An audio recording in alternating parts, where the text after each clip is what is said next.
इस वीडियो में हम लोग क्लास 12th मंथली एग्जामिनेशन जून 2024 का ज्योग्राफी का आंसर की देखने वाले हैं, जिसमें 100% करेक्ट आंसर है। यदि चैनल पर पहली बार हैं तो चैनल को सब्सक्राइब कर लीजिए और अपने दोस्तों को भी शेयर कीजिए। देखिए, इसमें मंथली एग्जाम में आपको 30 ऑब्जेक्टिव क्वेश्चन मिले थे, जिसमें से 25 का ही आंसर देना था। तो चलिए, सबसे पहले हम लोग क्वेश्चन नंबर 1 को देखेंगे। क्वेश्चन नंबर 1 में दिया हुआ है कि भूगोल के अंतर्गत निम्नलिखित में से किसका अध्ययन किया जाता है। तो इसका सही उत्तर होगा ऑप्शन नंबर डी, इनमें से सभी। चलिए, फिर आगे वाला क्वेश्चन हम लोग देखेंगे। 2 नंबर क्वेश्चन में दिया हुआ है कि निम्नलिखित में से कौन भारत की राजधानी है। तो इसका सही उत्तर होगा option number A, Delhi. 3 number question में दिया हुआ है कि निम्नलिखित में से कौन मानव भूगोल की एक शाखा है। तो इसका सही उत्तर हो जाएगा ऑप्शन नंबर 3 का सी, आर्थिक भूगोल। ठीक है। चलिए, फिर 4 नंबर क्वेश्चन को हम लोग देखेंगे।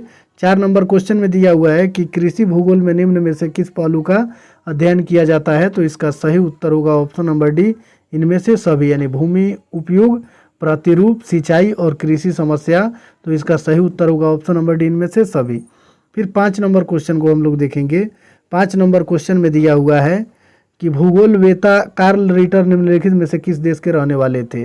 भूगोलवेता कार्ल रिटर निम्नलिखित में से किस देश के रहने वाले थे। तो इसका सही उत्तर होगा ऑप्शन नंबर सी, जर्मनी के। फिर 6 नंबर क्वेश्चन को देखेंगे। निम्नलिखित में से विश्व का सबसे घनी आबादी वाला महाद्वीप कौन सा है। तो इसका सही उत्तर होगा ऑप्शन नंबर बी, एशिया। चलिए, फिर आगे वाला क्वेश्चन हम लोग देखेंगे। क्वेश्चन को देखेंगे। 7 नंबर क्वेश्चन में दिया हुआ है कि निम्नलिखित में से कौन प्रवास का एक कारण है। तो इसका सही उत्तर होगा ऑप्शन नंबर बी, प्राकृतिक आपदा। 8 नंबर क्वेश्चन में दिया हुआ है पटना निम्न में से किस नदी के किनारे स्थित है। तो इसका सही उत्तर होगा ऑप्शन नंबर डी, गंगा। फिर 9 नंबर क्वेश्चन को देखेंगे। 9 नंबर क्वेश्चन में दिया हुआ है कि निम्नलिखित में से कौन एक घना बसा क्षेत्र है। तो इसका सही उत्तर होगा ऑप्शन नंबर ए, नदी घाटी। फिर 10 नंबर क्वेश्चन में कुल जनसंख्या और कुल भूमि के बीच के अनुपात को क्या कहते हैं। तो इसका सही उत्तर होगा ऑप्शन नंबर बी, घनत्व। फिर 11 नंबर क्वेश्चन में दिया हुआ है कि निम्नलिखित में से किस शहर में लौह इस्पात उद्योग स्थापित है। तो इसका सही उत्तर होगा ऑप्शन नंबर बी, जमशेदपुर। फिर 12 नंबर क्वेश्चन को देखते हैं। 12 नंबर क्वेश्चन में दिया हुआ है कि जनसंख्या संक्रमण सिद्धांत में कितनी अवस्थाएं हैं। तो इसका सही उत्तर हो जाएगा option number D, 4। 13 number question में दिया हुआ है कि एक स्थान से दूसरे स्थान पर जाकर रहने की प्रक्रिया को क्या कहते हैं। तो इसका सही उत्तर होगा ऑप्शन नंबर डी, प्रवास। 14 नंबर क्वेश्चन में दिया हुआ है कि निम्नलिखित में से कौन झारखंड की राजधानी है। तो इसका सही उत्तर होगा option number C, Ranchi. 15 number question में है कि निम्नलिखित में से कौन जनसंख्या नियंत्रण का एक उपाय है। तो इसका सही उत्तर होगा ऑप्शन नंबर ए, परिवार नियोजन। 16 नंबर क्वेश्चन में हम लोग देखेंगे। 16 नंबर क्वेश्चन में है 2011 की जनगणना के अनुसार जनसंख्या की दृष्टि से भारत का विश्व में क्या स्थान है। तो इसका सही उत्तर हो जाएगा ऑप्शन नंबर बी, द्वितीय। 17 नंबर क्वेश्चन में है भारत में जनगणना कितने सालों के अंतराल पर होती है। तो इसका सही उत्तर होगा ऑप्शन नंबर ए, 10 वर्ष। चलिए, फिर 18 नंबर क्वेश्चन को हम लोग देखेंगे। 18 नंबर क्वेश्चन में दिया हुआ है कि निम्न में से कौन एक मेगा शहर है। तो इसका सही उत्तर हो जाएगा 18 का ऑप्शन नंबर डी, इनमें से सभी, दिल्ली, मुंबई और चेन्नई, ये सभी मेगा शहर हैं।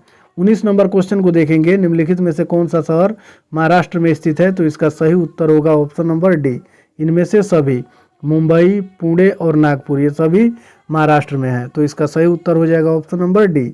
चलिए, फिर आगे वाला क्वेश्चन हम लोग देखेंगे। 20 नंबर क्वेश्चन में दिया हुआ है कि 2011 की जनगणना के अनुसार भारत के किस राज्य में जनसंख्या सबसे कम है। तो इसका सही उत्तर हो जाएगा option number C, Mizoram. 21 number question में निम्नलिखित में से कौन एक केंद्र शासित प्रदेश है। तो इसका सही उत्तर हो जाएगा ऑप्शन नंबर डी, इनमें से सभी, यानी चंडीगढ़, लद्दाख और पांडिचेरी, ये सभी क्या है, केंद्र शासित प्रदेश है। चलिए, फिर 22 नंबर क्वेश्चन को हम लोग देखेंगे। 22 नंबर क्वेश्चन में दिया हुआ है कि निम्नलिखित में से कौन जनसंख्या विकास के घटक हैं। तो इसका सही उत्तर हो जाएगा ऑप्शन नंबर डी, इनमें से सभी। फिर 23 नंबर क्वेश्चन को देखते हैं। निम्न में से कौन सी समस्या युवा पीढ़ी से संबंधित है। तो इसका सही उत्तर होगा ऑप्शन नंबर डी, इनमें से कोई नहीं। चलिए, फिर आगे वाला 24 नंबर क्वेश्चन को देखेंगे। राष्ट्रीय युवा नीति किस वर्ष लागू हुई। तो इसका सही उत्तर होगा option number B, 2003। 25 number question में दिया हुआ है कि भारत में सबसे बड़ा धार्मिक समूह कौन है। तो इसका सही उत्तर हो जाएगा 25 का option number A, Hindu.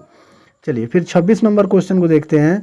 26 number question में दिया हुआ है कि युवा जनसंख्या किस आयु समूह को कहते हैं। तो इसका सही उत्तर होगा ऑप्शन नंबर बी, 14 से 60 वर्ष। चलिए 27 नंबर क्वेश्चन को देखते हैं। आंतरिक प्रवास कितने प्रकार के होते हैं? तो इसका सही उत्तर होगा ऑप्शन नंबर बी 2। फिर 28 नंबर क्वेश्चन को देखते हैं। मलिन बस्तियाँ किस क्षेत्र में पाई जाती है? तो इसका सही उत्तर होगा ऑप्शन नंबर ए शहरी क्षेत्रों में, यानी जहाँ घनी आबादी होता है वहीं पर मलिन बस्तियाँ पाई जाती है। फिर 29 नंबर क्वेश्चन को देखते हैं। जब कोई व्यक्ति जहानाबाद से मुंबई में रोजगार के लिए जाता है तो यह किस प्रकार का प्रवास है? तो इसका सही उत्तर होगा ऑप्शन नंबर सी शहरी प्रवास होगा। चलिए फिर आगे वाला क्वेश्चन हम लोग देखेंगे। 30 नंबर क्वेश्चन में दिया हुआ है कि निम्नलिखित में से किस राज्य में ईसाई जनसंख्या अधिक है? तो इसका सही उत्तर